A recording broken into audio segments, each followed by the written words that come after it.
words of my mouth, the meditation of our hearts be always acceptable in your sight, O Lord, our strength and Redeemer. Amen. Please be seated.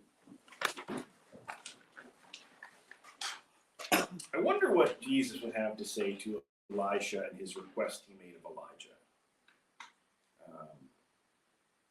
Tell me what I may do for you before I am taken from you. And Elisha says, please let me inherit a double share of your spirit. Now, I think the usual phrase when we're trying to praise someone, if I'm half the whatever that person was, I'll be something. And here's Elijah saying, give me double what you have.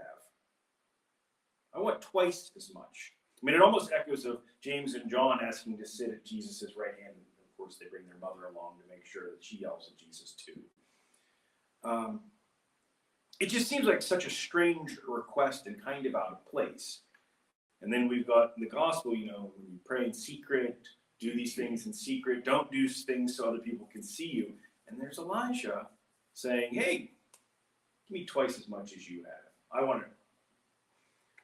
It's such a strange request, especially in comparison with what's in the gospel here. But I think it's a little stranger because I don't know that his request was answered. Elijah puts a condition on it. You have asked a hard thing, yet if you see me as I'm being taken from you, it will be granted. If not, it will not. And then we hear, the chariots of fire and the whirlwind take Elijah up. And there's Elisha. He kept watching and crying out, Father, Father, the chariots of Israel and its horsemen. But when he could no longer see him, he grasped his clothes and tore them in two pieces.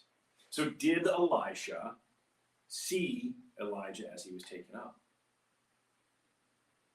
I mean, if you've ever seen a tornado, you don't really see what's inside it. You just see cloud and debris and things like that. You don't see it very clearly. And if there's a fire whirlwind, which is probably the closest thing I can think of to the chariots of fire being pulled around, you really don't see what's going on inside because all you see is fire. So did Elisha see anything of Elijah being taken up, or did he just see him go into the whirlwind? I think it's a valid question. And I think it's in part answered by the fact that he picks up Elijah's mantle that had fallen from him. So whatever happened was quick enough that it pulled Elijah out of his clothes. It's almost like the movie Stand By Me, where the kid gets hit by the train and it happens so fast he's knocked out of his shoes, which can actually happen. It's surprising. Things that you think are tied on securely can just be, especially when you're dealing with whirlwinds and tornadoes, straw getting driven through glass and things like that. So something has happened to Elijah that happened so fast that his coat fell off him. So did Elisha see that? Was Elisha physically able to see this, or was he crying? Was he tearing his clothes in half because he couldn't see him and he knew that his request had not been granted? He didn't get this double share of power. Now, it's interesting, and there's some wordplay in here. He took the mantle of Elijah that had fallen from him and struck the water. Well, taking up somebody's mantle could mean a couple things. Here it is a physical garment, but it also means their role, their job, their responsibility. You take on the mantle of greatness or mantle of, head of something. It comes with responsibility and it comes with power. And what does he do? He strikes the water. And when he had struck the water is parted from one side to the other, just like when Elijah did it. So he gets some power, but does he get the double? Because he does exactly what Elijah had done. He doesn't strike the water and it splits in like 15 places or completely dries up or anything like that.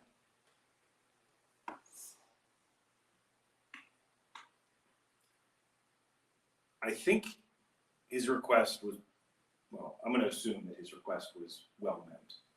I want double the power so I can do twice as much work as you did. I can continue this and make it greater. I would say it's not answered.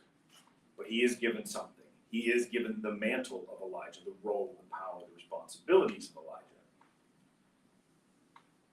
But I come back to that first question. I don't know what Jesus would say to him. Maybe he would have responded the way he did to James and John, and to say, it's not mine to give, to sit at my right hand and left hand.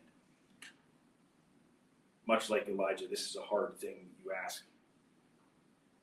I just wonder how much this gets baked into the practice and the culture and the tradition that Jesus is decrying about the prayer on the streets.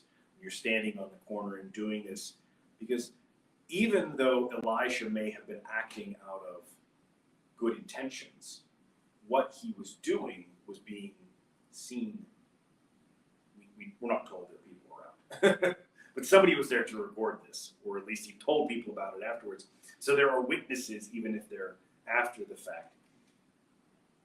And here we are saying, what was he thinking, asking a double share? What personal things did he have to gain by doing this, as opposed to saying, wow, that was really heartfelt of him and things like that. So when you put yourself out like that, you run that danger of what you're doing being misinterpreted. So while you may think that you're praying on the street corner to spread the word, other people see you as one of these hypocrites that Jesus is decrying. And then it's, he's doing it, they're doing it to draw attention to themselves, not to spread the word. It's a fine line you walk when you do things publicly, because is it about you, or is it about what you're doing? Is it about taking on the mantle and the role and the responsibility of Elijah, or is it about having the double power? Is it about spreading the gospel, or is it about having people cheer you on and say, good job? This last Sunday I was talking about ministries and how the work can be fulfilling to people. And when you give, when you go help somewhere and people say thank you, it's this great feeling. But if you can get that same fulfillment when the person you're helping doesn't even know your name and can't say thanks, that's when you know it's truly a good that you're doing. I had read a book years ago, and it always said that a grace can only be a gift if it cannot be repaid. So if the person can even, it's not even that they don't repay you, if they can repay you, then it's not a gift, it's not grace. It's not inviting the stranger and the poor and the sinner into your home for dinner. It's inviting your friends who are going to give an invitation back and forth, and you get that tit for tat. So I think that's really where we're at with this with Elijah. He may have been doing something good, but I don't know, it strikes me as something that Jesus would say, yeah, maybe don't do that. Maybe don't say that thing. Or maybe if you do it, keep it secret. Because other people don't need to know about it. If God knows, that's enough. To God be all the glory, now and forever. Amen. If this message raised questions or stirred something in you, I'd love for you to stay connected. So like, share, and subscribe. Now go in peace to love and serve the Lord, and I'll see you next time.